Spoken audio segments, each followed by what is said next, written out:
सावित्री और सत्यवान कहानी हिंदू पुराण रे एक अत्यंत पवित्र और प्रेरणादायक प्रेम कहानी भाव परिचित। पुरातन काल रे अश्वपति नामक जड़े धर्मपरायण राजा थिले।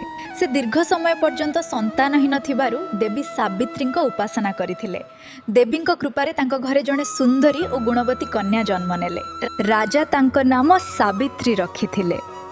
सावित्री बड़ हेबा परे तांको पई योग्य बर खोजा आरंभ हैला।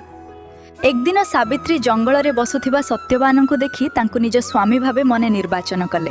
सत्यवान जड़े सत्यवादी, धार्मिक और परोपकारी युवक थिले।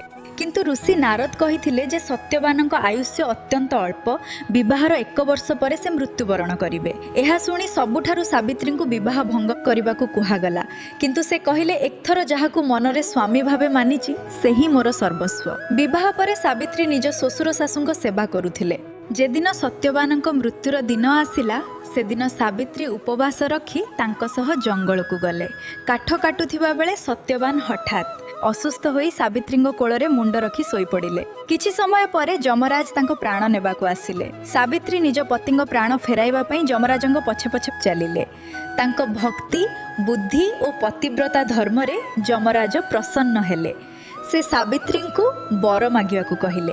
सावित्री प्रथमे श्वशुरंक चक्षु फेरिबा और राज्य पुनर्लाभर बर मागिले। परे से निज पई संतानर बर मागिले। जमराज बर देबा परे बुझिले जे सत्यवान बंची नथिले संतान किपरि हेबो। सेई पई जमराज सत्यवान को प्राण फेराई देले। एभली सावित्री अटूट प्रेम, धैर्य और पतिव्रता शक्ति रे सत्यवान पुनर्जीवन पाइथिले। एही कहानी हमको सत्य प्रेम, भक्ति और धैर्यर महत्व सिखाए।